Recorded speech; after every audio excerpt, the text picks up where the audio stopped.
তো এমন একদিন আসবে যখন আমি আপনাদের সবাইকে আমার বুদ্ধির জোর মানিয়ে ছাড়ব। আসলে ফারিস তার সিদ্ধান্তে অটল ছিল।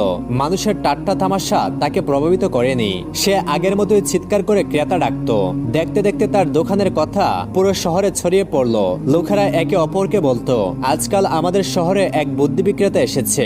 কেউ আবার বলতো, এমন ব্যবসায়ী আমি জীবনে দেখিনি। মজা করে হলেও লোকেরা বলতো, যদি কখনো আমার বুদ্ধির দরকার হয় তবে অবশ্যই আমি তার কাছে যাব।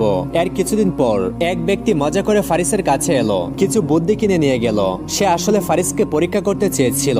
এক সপ্তাহে মাত্র 2 দিনারের বিক্রি হলো, কিন্তু ফারিস হতাশ হলো না। সে মনে মনে ভাবলো, একদিন আমার ব্যবসা অবশ্যই চলবে। ওই শহরেই এক ধনী বৃদ্ধ বাস করত। তার অনেক ধন সম্পদ ছিল, কিন্তু সে ছিল খুবই কৃপণ। তার ছেলের নাম ছিল মনির। সে কিছুটা সাদাসিধে মনের ছিল, কিন্তু এমন নয় যে সে বোকা ছিল।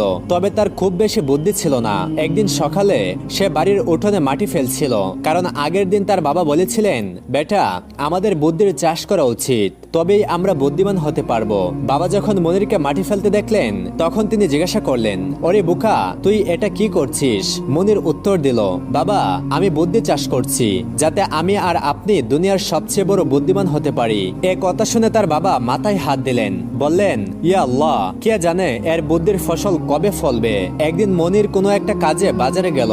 যখন সে ফারিসের দোকানের সামনে দিয়ে যাচ্ছিল, তখন দোকানের বোর্ডে লেখা তার চোখে পড়ল, বুদ্ধির দোকান। সে থেমে গিয়ে ভাবতে লাগলো, যাই গিয়ে জিজ্ঞাসা করি, যদি সস্তায় পাই তাহলে নিজের আর বাবার জন্য অনেকখানি কিনে নেব। মনির দোকানে গিয়ে ফারিসকে বলল, আচ্ছা, 1 দিরহামে কতটা বুদ্ধি দিচ্ছ? ফারিস বললেন, জনাব, আমি বুদ্ধি মেপে বেছি না, আপনি যত দামের চাইবেন তত টাকার বুদ্ধি দেব।